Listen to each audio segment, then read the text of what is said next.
बिहार में नई सरकार बने हुए अभी 3 महीने भी नहीं हुए, लेकिन चर्चा शराबबंदी के आसपास होने लगी। लगातार शराबबंदी पर चर्चा हो रही, चाहे वह विधानसभा के बाहर हो या विधानसभा के अंदर हो या फिर विधान परिषद में हो। चर्चा हर जगह हो रही है शराबबंदी पर। कोई केंद्र का मंत्री है, वो अगर बिहार आता है, वो भी शराबबंदी पर अपना बयान दे रहा है। जिस पार्टी से पहली बार विधायक बने हैं और विधानसभा में जब वो अपना भाषण दे रहे हैं, उस दौरान भी विधायक समीक्षा की बात करते हैं। सबसे पहले आप इन दो बयानों को सुनिए, उसके बाद बताएंगे कि क्या बिहार में शराबबंदी खत्म होने वाली है। हमारे जो यहाँ इम्प्लीमेंटिंग अथॉरिटी हैं वो उसी को पकड़ते हैं जो पी करके जाते रहा हो घर पर, जो पावर ले जाते रहा हो उसको। और ये लोग जो बड़े बड़े 1000 लीटर 2000 लीटर लाख लीटर के तस्करी करते हैं उसको पैसा लेके छोड़ रहे हैं। तो इस चीज को नीतीश कुमार को कर्व करना चाहिए, इसके लिए समीक्षा करना चाहिए। एक चीज। दूसरी मामला ये है कि शराबबंदी से बिहार सरकार को बहुत आर्थिक क्षति हो रही है। ये भी नीतीश कुमार को सोचना चाहिए। किस लिए कि शराबबंदी तो हो पा नहीं रही है, यहाँ होम डिलीवरी हो रहा है और शराब बाहर से आ रहे हैं, महंगी शराब आ रही है, तो जनता का पैसा तो बाहर जा रहा है। वक्त आ गया है कि शराबबंदी कानून की समीक्षा व्यापक पैमाने पे विस्तृत रूप से होने की आवश्यकता है, जहां हम लोग को आकलन करना चाहिए कि क्या हमको मिला, यानी बिहार के जनता को क्या मिला, चाहे किसी तरह का लाभ का जब हम बोलते हैं तो स्वास्थ्य पे क्या असर पड़ा, आर्थिक स्थिति क्या हुई, बिहार के राजस्व पे कितना घाटा हुआ। तमाम बिंदुओं पे जब समीक्षा होती है तो उस पर चर्चा करने के लिए मैंने बड़ी ही जो है ईमानदारी से और विनम्रतापूर्वक आदरणीय मुख्यमंत्री जी से मैंने आग्रह किया और सदन में सभी लोगों ने, कुछ लोग मुस्कान भरकर, कुछ लोगों ने जो है वैसे ही मेरा समर्थन किया। एक है माधव आनंद। माधव आनंद आरएलएम के विधायक हैं, पहली बार विधानसभा पहुंचे हैं और कह रहे हैं कि समीक्षा होनी चाहिए शराबबंदी की। वहीं दूसरे केंद्र में मंत्री और हम के सुप्रीमो गया के सांसद जीतन राम मांझी लगातार कहते हैं कि शराबबंदी नियम तो ठीक है, लेकिन इसका इंप्लीमेंटेशन गलत हो रहा है। इसकी वजह से सबसे ज्यादा एससी वर्ग के लोग जेल में जा रहे हैं, इस वजह से इसमें ढिलाई होनी चाहिए। तो शराबबंदी को लेकर इतनी चर्चा क्यों हो रही है? क्या यह माना जाए कि इस नए सरकार में नीतीश कुमार के ऊपर यह दबाव है कि शराबबंदी कानून को हटा दे, शराबबंदी कानून को खत्म कर दिया जाए और फिर से बिहार में शराब मिलने लगे? इसे लेकर चर्चा आमजनों में भी हो रही है। कहा यह जा रहा है कि ये जो शराबबंदी पर चर्चा शुरू हुई है, इसे आप आसान से मत लीजिए कि शराबबंदी लागू रहेगी। यह नीतीश कुमार का ड्रीम प्रोजेक्ट है जो कभी खत्म नहीं होगा। हालांकि बीजेपी की तरफ से सम्राट चौधरी, जो बिहार सरकार में उप मुख्यमंत्री भी हैं, गृह विभाग जैसा महत्वपूर्ण विभाग उनके पास है, वो कह रहे हैं कि भाई इस मामले में किसी तरीके की ढिलाई नहीं दी जाएगी। हालांकि शराबबंदी लागू होने से अभी तक स्टेट को फायदा है, स्टेट से ज्यादा पार्टी को फायदा होता जरूर दिख रहा है, क्योंकि इसे आप ऐसे देखें तो महिला वोट बैंक नीतीश कुमार के पक्ष में रहा है, एनडीए के पक्ष में रहा।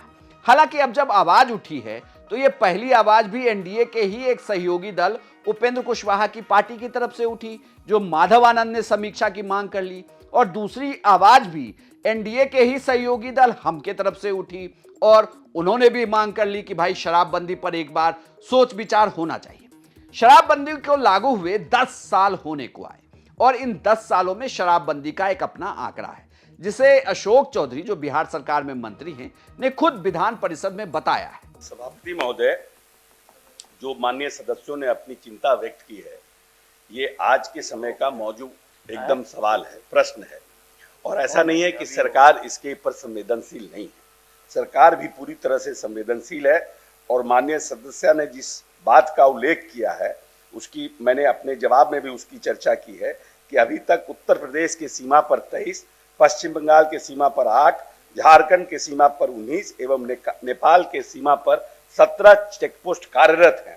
सभी चेकपोस्ट पर सीसीटीवी कैमरा और ब्रेथ एनालाइजर उपलब्ध है।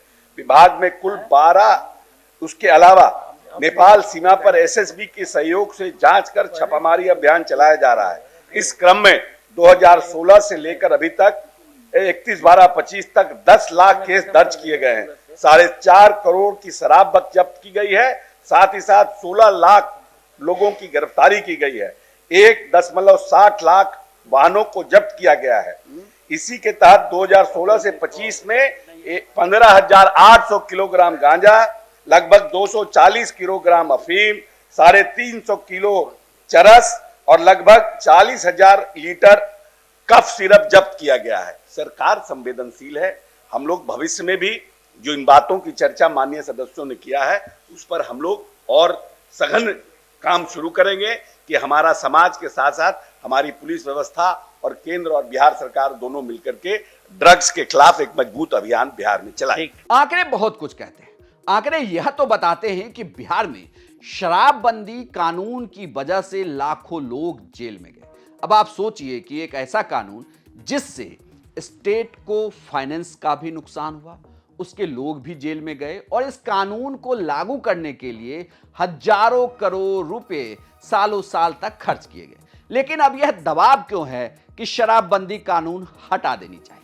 और यह क्या संभव है कि नीतीश कुमार के सत्ता के शीर्ष पर रहते हुए, यानी कि मुख्यमंत्री रहते हुए, यह इतना आसान होगा कि बिहार में शराबबंदी कानून हटा दी जाए? और अगर हटा दी जाती है तो क्या इसका असर नहीं होगा? क्या महिलाओं का साथ एनडीए के पास रहेगा या वो छिटक जाएगा? इसे लेकर भी चर्चा है। हालांकि ये कहा जा रहा है कि बिहार में जो हर घर तक शराब मिलने लगी है और जिसकी होम डिलीवरी हो रही है, और यह बात खुद विधान परिषद में विपक्ष के नेता तक कह रहे हैं, बल्कि कांग्रेस के एक नेता ने तो यह तक कह दिया कि सदन में मौजूद तमाम सदस्यों का ब्लड टेस्ट कराया जाए, फिर आपको शराबबंदी का सच पता चल जाएगा। उसके बाद से आम जन में भी यह सवाल है कि अगर यह नेता ही इस तरीके से कर रहे हैं तो फिर इसे आम लोगों तक कैसे रोका जाए? लेकिन सवाल जो जीतन राम मांझी उठा रहे हैं वो बहुत बड़ा सवाल है। सवाल यही कि शराबबंदी की वजह से नुकसान बहुत ज्यादा है। तो क्या अब यह फैसला लिया जाए कि शराबबंदी कानून को खत्म कर दिया जाए? क्या शराबबंदी कानून खत्म होना चाहिए? आपकी क्या राय है हमें कमेंट बॉक्स में लिखकर बताएं। और बिहार की तमाम खबरों के लिए आप देखते रहिए सिर्फ बिहार। कई सारे क्रांतिकारी उन्होंने बदलाव लाए हैं, कई सारे उन्होंने कानून ऐसे बनाए हैं जो अपने आप में जो है ऐतिहासिक रहा है। उसी कानून में मैं जिक्र करते हुए शिक्षा व्यवस्था कैसे आदरणीय मुख्यमंत्री जी सुदृढ़ किए, शिक्षकों की बहाली की प्रक्रिया पहले कैसी थी, फिर कैसे संशोधन हुआ। तो कोई भी जब कानून बनता है तो उसकी समीक्षा आदरणीय मुख्यमंत्री जी करते रहते हैं। उसी दरमियान मैंने मांग की, अपने सरकार से ही मैंने मांग की कि जो शराबबंदी कानून है एक ऐतिहासिक फैसला था, जहां सत्ता पक्ष विपक्ष सभी लोगों ने एक स्वर से समर्थन करने का काम किया था। शराबबंदी कानून में बहुत सारे संशोधन भी हुए, आप लोग को ही पता है। तो मैंने आदरणीय मुख्यमंत्री जी से यही आग्रह किया कि अब वक्त आ गया है कि शराबबंदी कानून की समीक्षा व्यापक पैमाने पे विस्तृत रूप से होने की आवश्यकता है, जहां हम लोग को आकलन करना चाहिए कि क्या हमको मिला, यानी बिहार के जनता को क्या मिला, चाहे किसी तरह का लाभ का जब हम बोलते हैं तो स्वास्थ्य पे क्या असर पड़ा, आर्थिक स्थिति क्या हुई, बिहार के राजस्व पे कितना घाटा हुआ, तमाम बिंदुओं पे जब समीक्षा होती है तो उस पर चर्चा करने के लिए मैंने बड़ी ही जो है ईमानदारी से और विनम्रतापूर्वक आदरणीय मुख्यमंत्री जी से मैंने आग्रह किया। और सदन में सभी लोगों ने, कुछ लोग मुस्कान भरकर, कुछ लोगों ने जो है वैसे ही मेरा समर्थन किया।